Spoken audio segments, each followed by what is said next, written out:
Hello and welcome to the combined April-May 2026 production audio wrap-up. I'm Peter Schneider. I'm here with my co-host Nick Huston in New York. Hello. And TK Edmondson in Atlanta. How you doing, TK? Doing splendid in the new digs.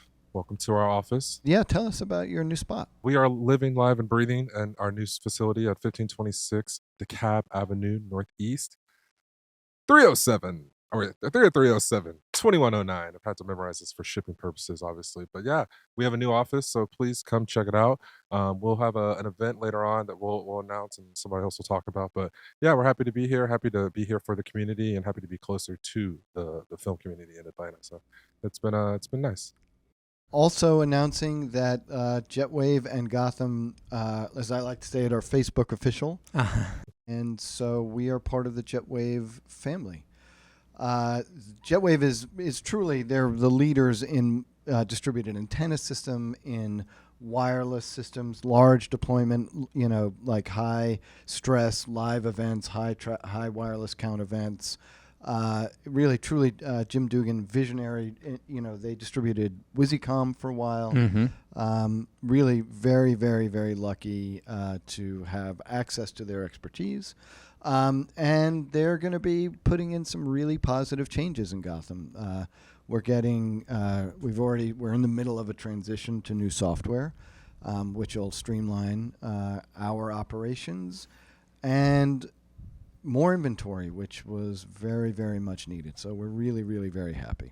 Yeah, and I think the big thing is that, from a customer-facing standpoint, it doesn't, nothing's changed. Like, I'm still here, you're still here. Mm-hmm. We got Matt and Will and Nate in the rental department and TK down in ATL. So it's really, making things better on the back end. Yeah, that's what it's all about. Yeah, so it's exciting. Yes. All right, so as Peter mentioned, this is a combined April and May wrap-up, and that is because Gotham was at NAB, and then we had our expo. So there was a ton of new stuff at NAB, and we had a great time at the expo. We're going to hit the highlights in this video, but you can watch the videos from NAB at gothamsound.tv. So in addition to the NAB videos, you can also check out the seminar videos from the Expo on audio capture on a budget and the future of wireless spectrum for production sound. And that was presented by Peter and Ben Escobedo in association with the Wireless Microphone Spectrum Alliance. And Peter, you have an update.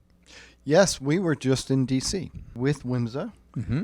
Arguing that we need to keep our spectrum clear. There's a petition in front of the FCC to open up 554 to 608 megahertz for private interest.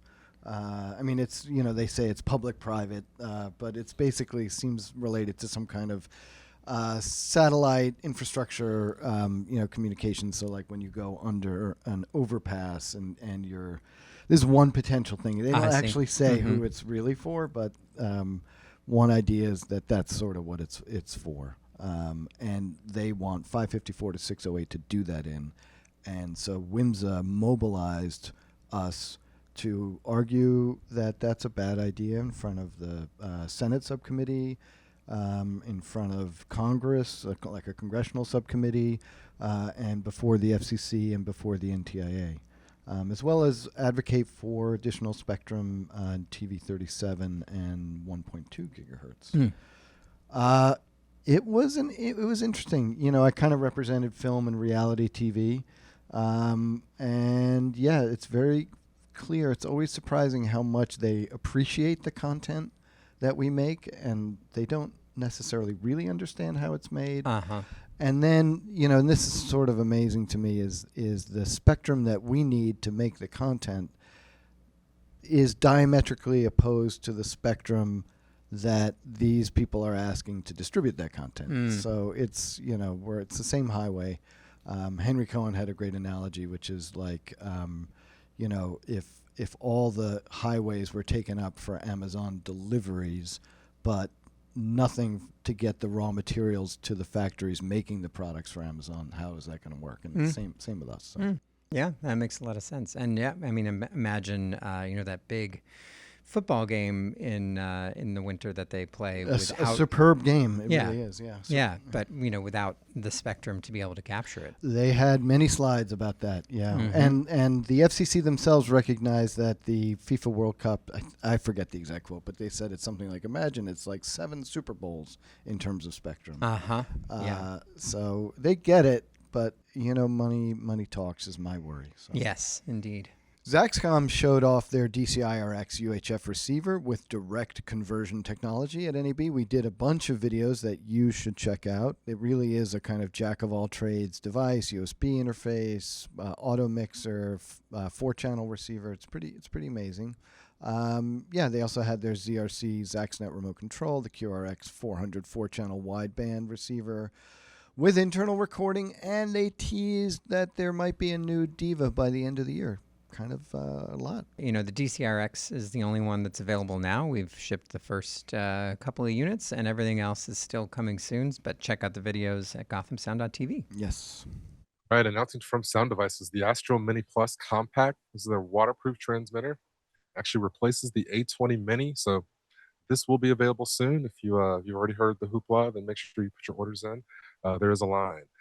Sound Devices also announced their PowerStation cell charger, so they've got their new batteries for their handhelds and their variety of AA batteries, if you will, that you can now charge with this new cell station. So check these two things out if you are looking to get more involved in the ecosystem of the Astral sound devices, wireless.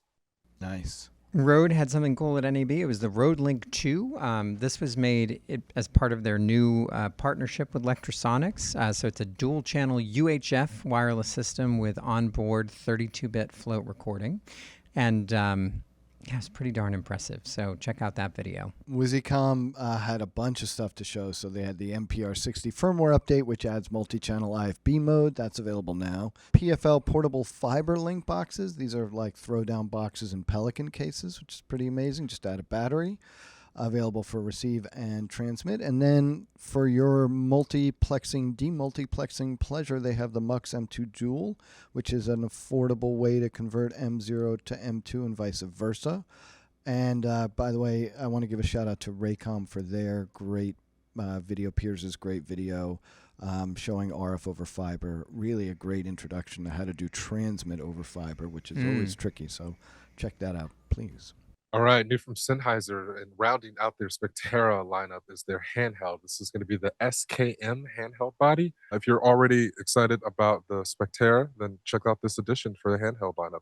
Also released for the Spectera is a BitFocus companion module, which basically allows you to use a Stream Deck to kind of use that as a control surface module, so you can use prompt commands, quickly and very look cool on set, or wherever you're at with this setup. So now available for the Spectera lineup. And don't forget, they showed Soundbase, which Sennheiser acquired Soundbase, and it's a bunch of new features, including with Soundbase that for free you can control one manufacturer's wireless. So like if you have a cart, or if you have all Sennheiser or all Electro, and all Wisycom, you can get it for free, which is an amazing value. It's only when you want to do multiple brands that you have to pay. That's worth checking out, because I think you can load pictures into it, like you can put a face picture on there. Yeah. Which it's just, I don't know, to me that's infinitely helpful. Well, yeah, if you're an A2 and maybe you're filling in for the day, or the cast is new or whatever. Yeah. That's what I care about.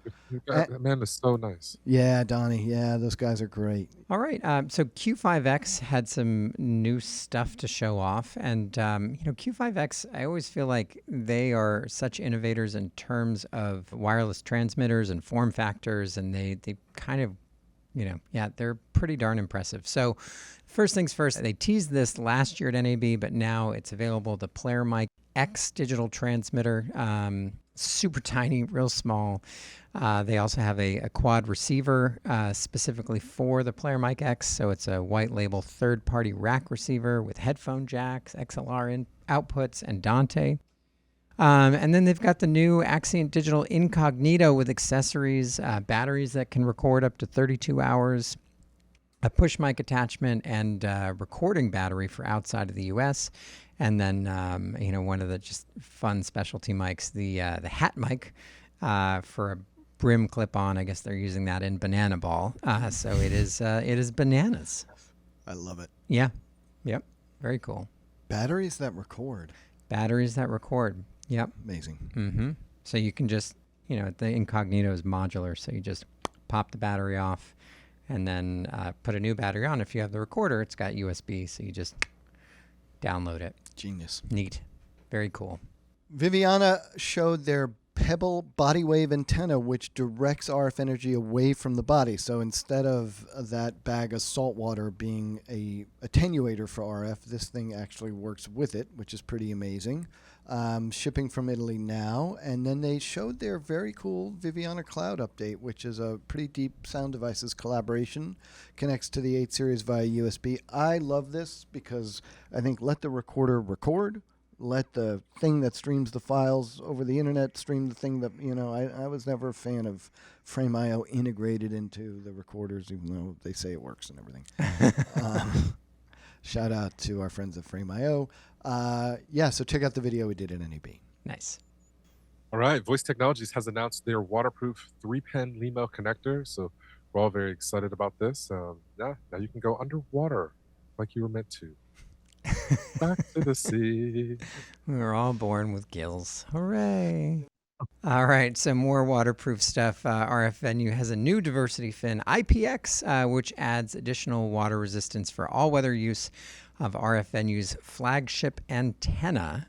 These are available now and replacing the diversity fin. Cool. It looks right out of Star Wars, actually. It looks like, Flight of the Navigator what is the attack ship? It's giving me Starfighter. Thank you. Like the wing of a Starfighter. Thank you. Mhm. That's a TIE Fighter, to be exact. Thank you. Or Millennium Falcon, if you turn it on its side. Oh, yeah. Yeah. Mm-hmm. All right, don't come at us, Disney, by the way. Exactly. Yeah. Leave me alone, George. Yeah.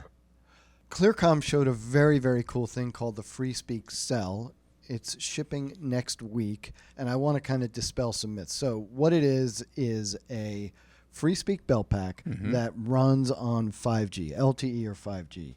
Now, a lot of people said, oh, well, that's great. At a crowded venue, LTE and 5G get, saturated.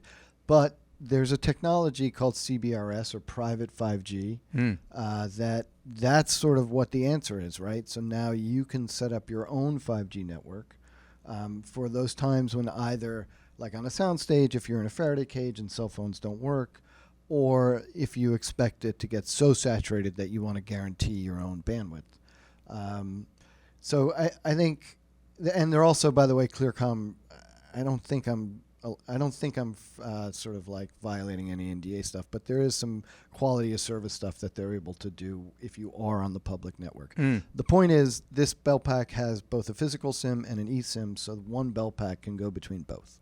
I thought this was so cool. The idea that you could have a decentralized party line, that you could be all over the world coordinating all sorts of stuff, having your comm technician, be remote and managing things, really, really neat. Game changer. Game changer, for sure. Yep. While we're on the subject of comms, we stopped by the Hollyland booth and had a great conversation with Zachary. So they've got some new stuff, the Solidcom SE2 wireless headset intercom system. It's they're lightweight headsets with noise canceling built in. And then the Solidcom C1 Air headset operates in 1.9 gigahertz. It's got a swappable battery. As you can see, it's super duper tiny. And then they also showed off their kind of flagship thing, their flagship comm system, which was pretty darn impressive. So check that video out if you're into the comms. You should definitely check it out. And I have a feeling that Air headset is going to be very, very popular. We've been pairing bone conduction headsets with belt packs, Regal and ClearCom. But it's a pain in the ass because when the battery dies, you got to get them another headset, and now you got to hope that pairing is going to work.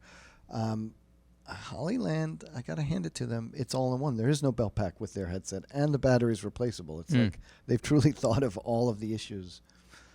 Hat tip to Hollyland. Our friends at TVACom are fans of the Hollyland, and they wanted different headsets. So the Hollyland belt packs have 10-pin LEMO connectors. It's kind of a pain in the ass, to be quite honest. Hat tip, hat put back on.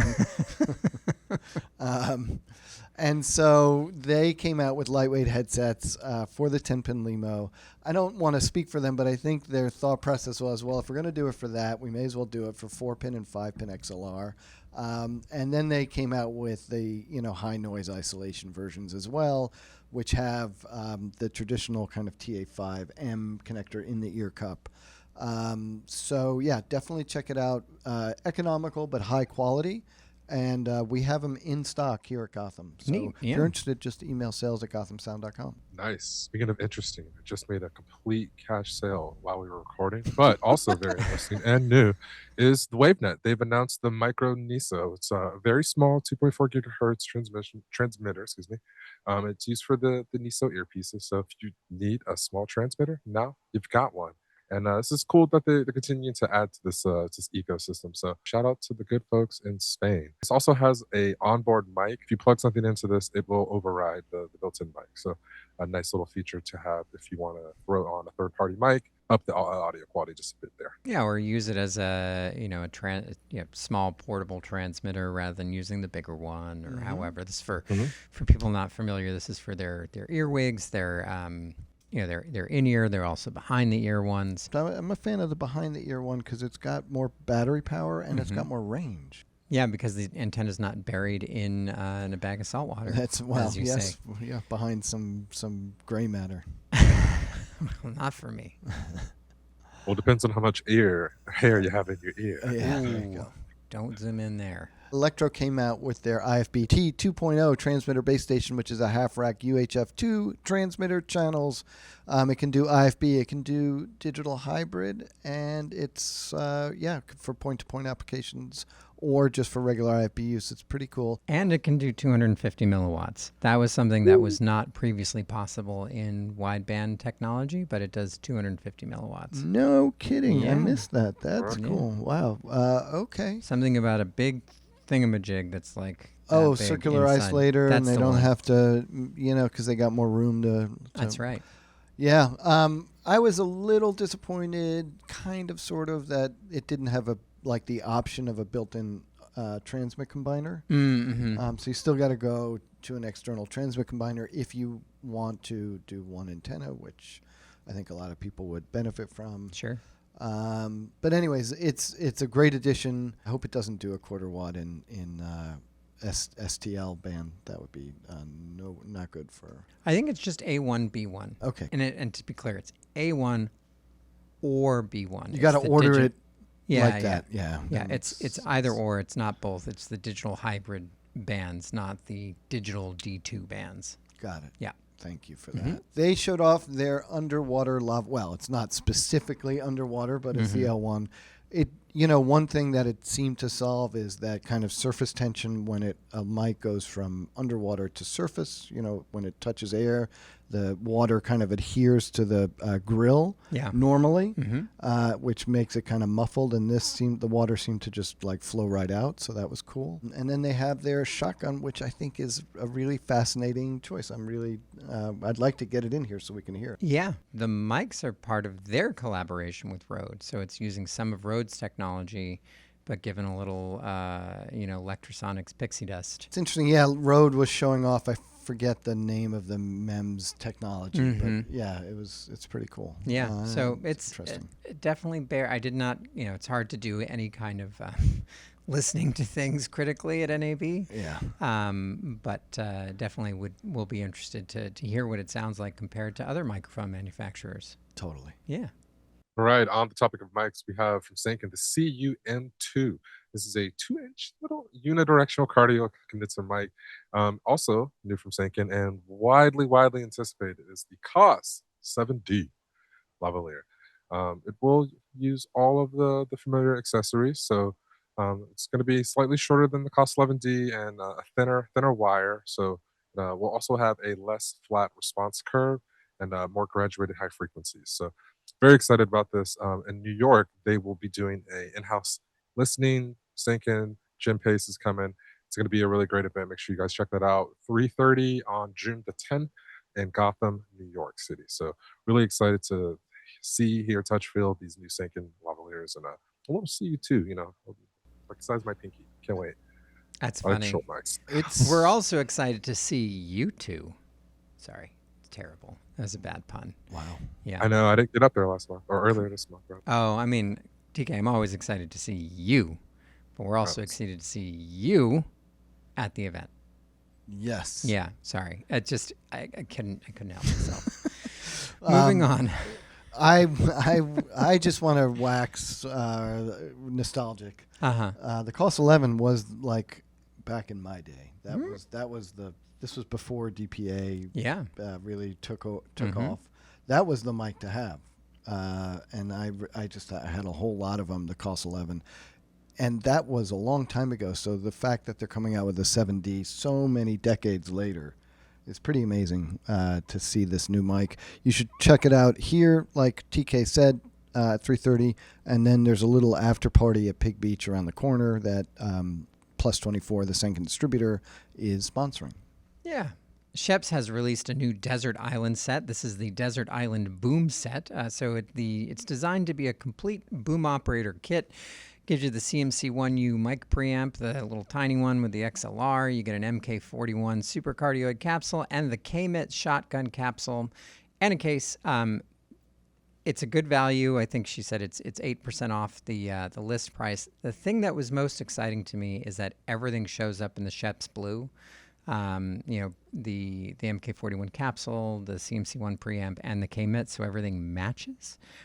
Which is pretty rare because mostly everything except the KMIT cap comes in Nextel Gray unless you special order it. So if you're looking for some blue mics, get that Desert Island Boom set. Black Magic showed their Fairlight Live. I mean, kind of took over NAB. Like, they had the big banners and stuff. It's interesting. It's first it is software. And it's free. You can download it. There was a funny video I saw last week that took a deep dive, and there seemed to still be a lot of bugs. But they're working it out, and what do you expect for free?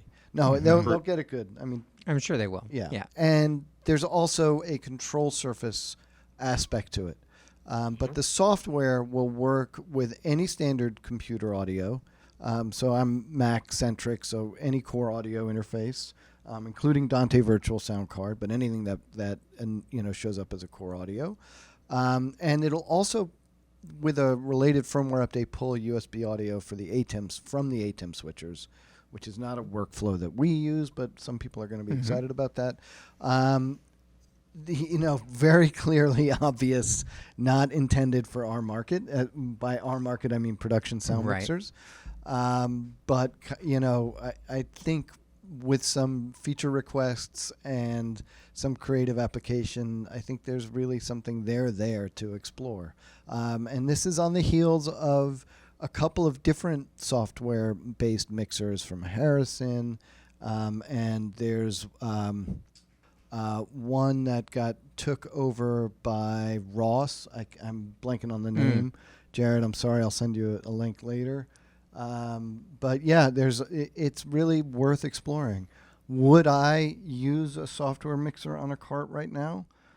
It depends. Aren't most mixers software mixers when you really think about it? Well, this is the argument that we can all have, and TK, I know you've gone into this world too, but my opinion is a general operating system is busy doing too many other things out of the box, and you really have to lock it down. Yeah. Like even on the iPhone when we were streaming, you look back in the logs and it's like checking for updates, and like the USB, is getting cranky. Like, so yeah.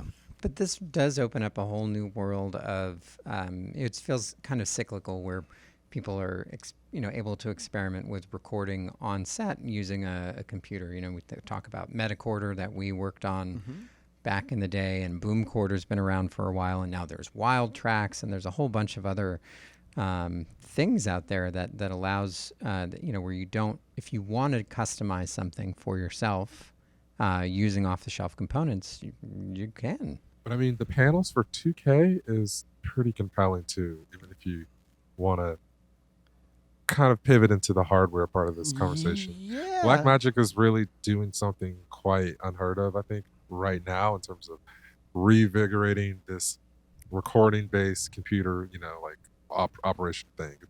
It's nice to see. I'm excited. Me too. I totally agree, TK. That's right. Yeah. New from Deity is the PR4. It's the compact field recorder. It's got 4 inputs, 6 tracks, 32-bit floating, time code, touchscreen, a remote control menu with the Citus app. It's got dual media recording. It's even got taps on the top and the bottom, so you can just attach this to something else you want. It's pretty cool. I will say Deity's put a lot of thought and input into this. They've done lots of surveys, so happy to see this actually come into fruition. Pre-orders are open now, so expect this to drop this summer. And there also was announced the PR2 Mark II, a little itty bitty body pack recorder. Nice features. They've upgraded a lot of things. Check out the video from NAB with us on that. They've also announced the PR6 will now be the PR8. They've just added 2 more channels, so look out for more information if you're interested in getting into that higher track count recorder.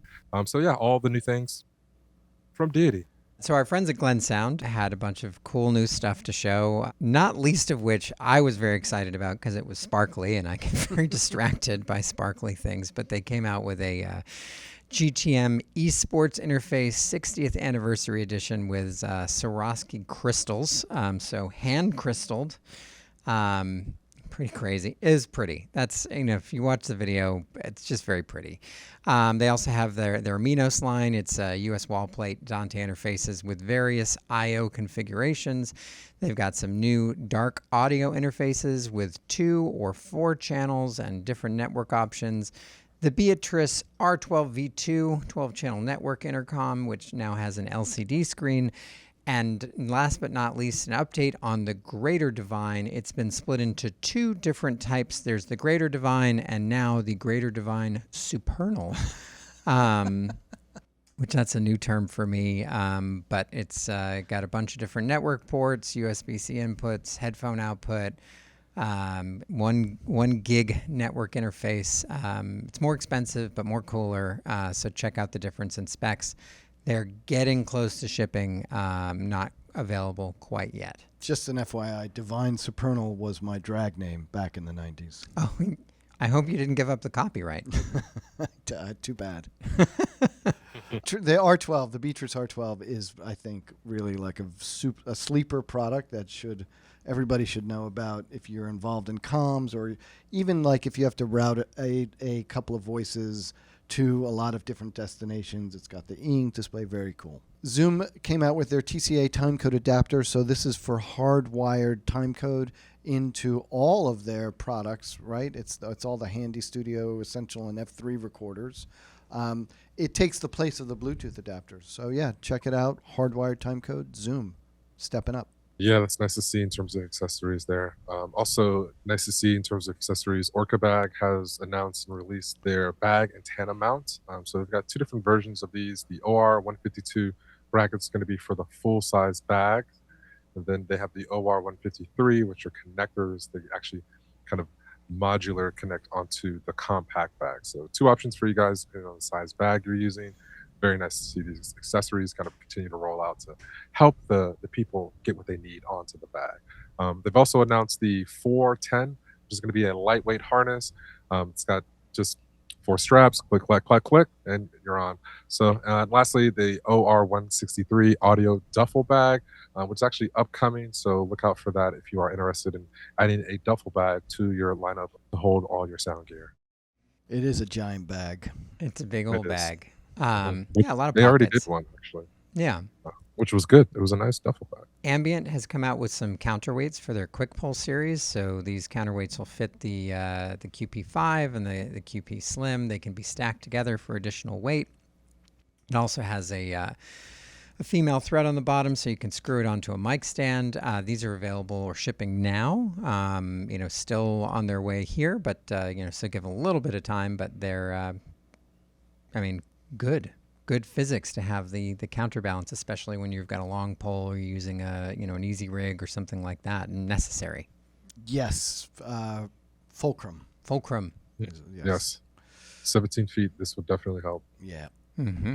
We have a bunch of events coming up that I'm excited about. We got Sanken Open House, June 10th, 3:30, followed by the after party at Pig Beach around the corner, where you can try out the COS-7D Lav and the CUM2 condenser mic. Very cool. We got the Gotham Flea, June 27th in the New York and Atlanta shops from 11 to 2, where you can buy and sell gear.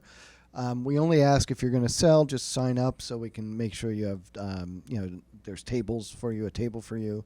And reminder that Atlanta will be and is in their new space at Encyclomedia. All right, sales. Let's see what we have. The Shure Iconic Mic sale is going to be 10% off most of the Shure microphones. Take your pick. There's lots. Sennheiser also with the Profile Wireless handheld vocal microphones. They're now discounted. Yes, so check that out. Those are pretty slick if you kind of want like an all-in-one solution. And both sales will end in May. So yeah, when May ends, so do these sales. So check it out, Shure and Sennheiser. Sales!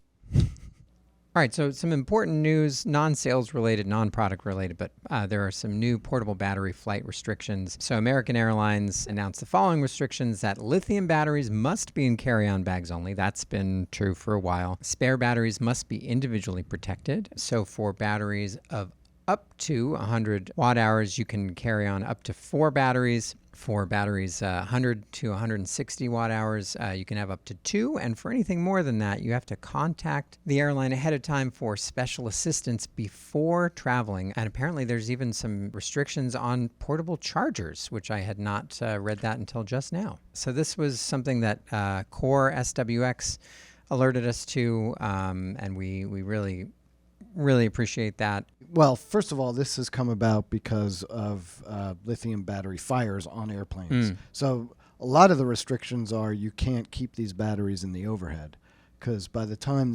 people notice the smoke in the cabin, it's really too late. So they really want you to, they require you to put it under your seat. Right. I think, don't quote me, let's all look at the source. Sure. But the restrictions on chargers are they don't want you charging the batteries in flight. So that's sort of what has started a couple of these fires. I see. And so luckily there is a kind of distinction with professional batteries versus batteries that might be used to charge a cell phone or something like that. But I think the bottom line is, I think once you carry it on and they tell you can't bring it, what are you going to do? Right. And that's usually the pilot, the captain. That's that sometimes makes that decision. So I think the thing to do is to have a network of fellow crew people, sound mixers or camera people, and rental houses in the city that you're landing in. I think that this is really one of the great internet things. Like I would be like, hey, I'm going to such and such city. If I run into some issues with batteries, who's around? Right, who's around? Yeah, for sure. Or planning ahead and shipping them ground, or maybe having 2 sets of batteries that one that you ship ahead, if you need to. Yeah, this definitely came even on big shows like this Scorsese shooting now, and they were shooting in Prague and here in Brooklyn or down in Brooklyn. And the mixer had to kind of plan for us to fill in the blanks while stuff was in transit. It's a thing. So, yeah. And then the other thing to mention is that there are a lot of sleeves and things like that you can get for those batteries. Like Audio Root has a fire, I don't want to call it proof, but it has a fire resistant sleeve for all of its batteries that if something goes wrong, it's definitely going to help. Yeah, I mean, I think that I'm going to take a page and give a shout out to the Speedify blog, YouTube channel, where they could sort of take deeper dives on stuff. That guy's really knowledgeable. I'm kind of half knowledgeable. I think the issue with the chemistry of lithium fires in particular is that it doesn't need oxygen, that it somehow supplies its own fuel and its own catalyst, so it'll just keep burning and burning and burning. Like dousing it with water isn't effective. So I think it is really, really dangerous. And that's the other thing is easy for me to say, with Gotham, sure, but I wouldn't get cheap batteries from unknown, not disreputable, just unreputable sources. Just it's not worth it. Yeah, for sure. This has been a PSA from Gotham Sound. Well, I got to say thank you, TK. I know you're still settling into your new digs. Really great to see you. Thanks for taking part in this this is week 2, I think, for you, right? I think I am on, we're saying this is going to be day 11. Day 11. Day 11. Wow. All right, we'll get you. Or actually, technically day 10 because I missed last Monday. Oh, all right. It's all good. It's great to see you, TK. Thank you. Likewise. Thank you, Nick. Thank you, Jared. Thank you for watching, everybody. As always, follow us on social media, gothamsound.tv. We really love bringing you videos. We want to make it so that you have the latest info as soon as possible with all the details. So if you like it, give us a shout out. If you don't like it, tell Nick. And we'll see you soon. Thank you very much.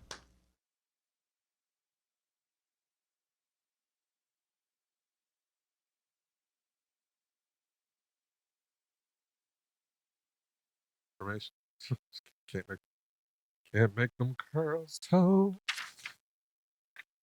Ooh, we got the woes. Hey, let's bring up the levels. Energy. No. Yes. Now let's get busy. LARPing. Yes, thank you. We may have to bleep that out. I'm not sure. You better check Urban Dictionary on that one. It's finally here. It's finally here. No, it's not. It's coming soon. They announced it. We're going for the full hour. Let's do this. Ready.